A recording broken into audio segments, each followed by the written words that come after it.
But we do have a lot of growth stocks on our agenda with Mr. Alex Coffey, co-host of Next Gen Investing. Obviously, Alex, everybody's very focused on Twitter. It's down 2% this morning.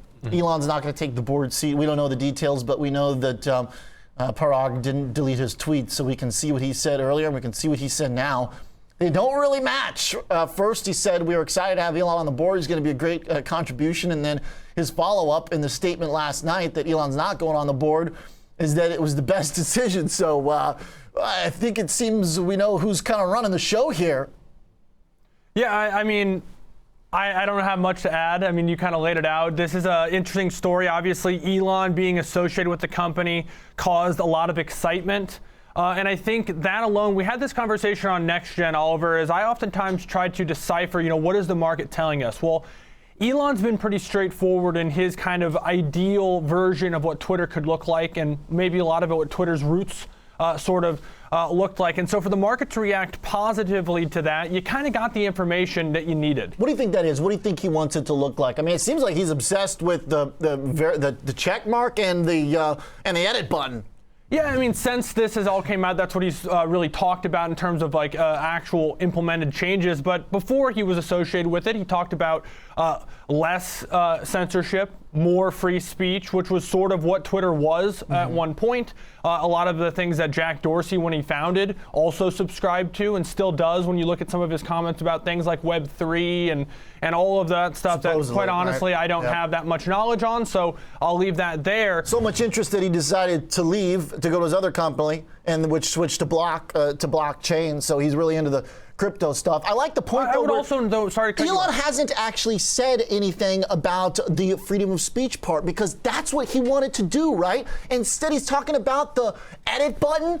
Like, come on. He needs to go back to his original thought process, which was something about freedom of speech. Like, it seems like this is kind of like minor stuff he wants to tweak around. He's joking about the W in Twitter. Let's get real, Elon. Well, I think that's the point that I'm trying to make, is that the market reacted positively, thinking maybe those were the changes that were coming. So if you're Twitter, you know that's what the market wants, or at least that's the perception. And so do you really need Elon associated with the company? Do you need Elon on the board to tell you that? You kind of got the information you needed because that's how the market reacted. But as far as Jack Dorsey, and I have no real opinion on him, but I think it's a lot different from when you make a company. It's private, it's a startup, your plans, and then it's a public company. You answer to shareholders, big institutions, things like that. So I think Elon Musk has dealt with that clearly as well in his roles at public companies like Tesla, and of course maybe even with his short association with Twitter.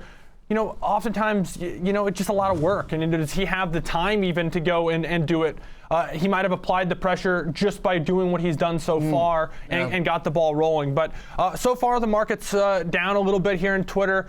Today, the stock's traded with a ton of volatility as of late. So for it to outperform to the downside in the overall market, to me, is not a surprise, just simply that it's got some juiced up implied volatilities. It had a massive run.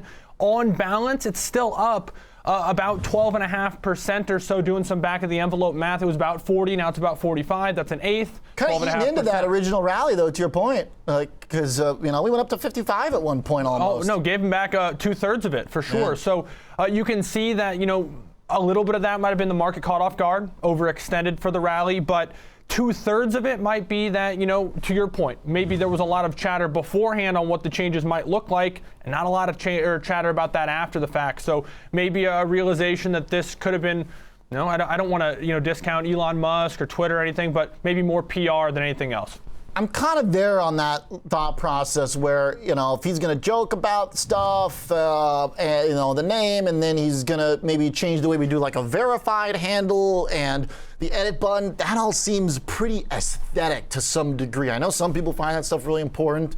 I lost my verification last week. I don't really care. I look at it as, I don't want to get into this too deep, but if you can buy the verification, that doesn't necessarily help with your kind of fake account issues. Sure. And also, if you can edit things, I think we had this conversation on Next Gen, Jenny and I, and she was all for the, the edit button. You sometimes go a little bit quick, you make a typo, it's nice to fix it. But I think in things like the internet where it's easy to hide behind anonymity, a lot of emotionally charged messaging, it makes you think when you can't edit something. And Sure, I think yeah, that I added agree. speed bump of making you think before you hit enter is important. And so that's where I stand on it. I think that there could be more harm than good. A typo's a typo, Sure. but maybe having people hold back on some of their emotionally charged rhetoric sometimes I think is a good thing. All right, I want the real stuff, the meaty stuff. What's he going to do to ensure the free speech, the public square, all that stuff that, you're right, he originally started, pulling people about before he took the stake. That's what all his tweets were about. Okay, all right, so Twitter's down this morning. Tesla itself also is down 3%. That chart basically ran into resistance right where you would think it would. Shanghai production obviously is going to be ailing here. Is that the main story, or should we just look at this technically? What do you think here, Alex? Yeah, I think that it was a very interesting place for it to run out of gas on the upside. Perfect trend touch from the last two highs. Exactly. It had found an area of support on the way down a couple times around like 1020. Unable to hold that here today as it slid a little bit further. But I think technically it's quite interesting. I've long argued that while Tesla maybe has a lot of things that it does really well, a lot of obviously a true business as opposed to something like a GameStop or an AMC that is perceived to be growing into the future, to me this has still always been a short volatility, kind of a meme stock. And I hate to say that because I don't mean to discount it in the same way that oftentimes GameStop and AMC are, because that doesn't mean that the company doesn't have true value and there isn't something that they're working towards there. But $1 trillion valuation, tremendous call volumes, weird moves higher where you don't have news. Sometimes that's a little bit more meme-ish activity than it is anything else, in my opinion. And so for the market to be lower today, Tesla's like the ultimate high beta, mega cap tech stock. It makes sense to me to see it a little bit lower. Obviously, associations with production taking place in China and what's going on and what we heard out of Shanghai this weekend, also probably weighing on the stock a little bit. Okay. All right. So EVs kind of mixed here this morning. NIO also is going to have to deal with some production issues as well in China, down 9%. Kind of the higher beta EV trades. You expect if Tesla's down, NIO might be down a little bit more. A lot worse chart than Tesla, but another one that still ran into that resistance right where a bear might expect. And it's just to China in particular right now, when you have that specific focus, no matter what your business does, I feel like it's just, you gotta be wary right now. It's totally unpredictable. It's like this wild card event now that is mind-boggling. The zero COVID policy totally failing, the double down at failing. I've been watching videos that are reputable videos from sources in China that are showing people trying to break out of quarantine situations. I mean, no matter what you do, if you're connected to China, I feel like right now we are seeing some real risk enter back in. And the big cap China stocks, they never really got any second leg from that initial pop up last month. Remember when they had the positive news from the PBOC and Xi, the whole language about welcoming capital markets back, basically. I mean, we never really got any follow through to that. Yeah, we definitely did. And in the case of NIO in particular, Oliver, they also had some news. They talked about obviously some of the stuff in terms of suspending production, postponing deliveries at the current time with the government's COVID response. But also they talked on Sunday about raising prices for three of their SUVs, the ES8, ES6, and EC6 by 10,000 won, which is $1,572 roughly. So that's interesting. That's effective May 10th. But to your point, when you look at this kind of the Chinese, U.S. listed Chinese ADRs, there's a real feeling, right or wrong, that these at some point could be literally worth $0. Yeah. And so you look at all the uncertainties that are tied to this, be it delisting issues, geopolitical tensions across the world, obviously COVID responses, particularly in China, and all that's going on. Clearly, there's a lot of issues with these particular stocks, not NIO, all of them, that have really damaged investor sentiment to the point that it's been, a tremendous bear market for these companies. I mean, down in some cases, over 80% or so from the highs. And these aren't, startup companies in many cases. Alibaba is quite established in terms of what it's doing. So you look at that and it's just incredible. However, they're not trading just solely on their fundamentals. You could look at it, and just on fundamentals, if you take the numbers at face value from China and the numbers for these companies, and you compare like a NIO versus Tesla, NIO is very, very cheap on a valuation standpoint, but it has a lot more of those uncertainties that Tesla maybe doesn't have. And so right now, maybe some of the meme stock kind of activity aside in a name like Tesla, there's a desire to have the money, at least from, I guess the Western part of the world or U.S. and its allies, to park money in the U.S. right now through U.S. listed companies. Even if they're underperforming, they're definitely outperforming their Chinese counterparts. Interesting. Yeah, it's a very that's a good, really nuanced point, because there's multi-layers to these companies that fit these different categories. Growth, the sector for EVs, and then the regional side of it, though, I think is a very understated and important one that we're really going to have to come to terms with. I mean, you look at a market this morning that has some degree of optimism in some of the reopening stuff. You got airlines doing okay.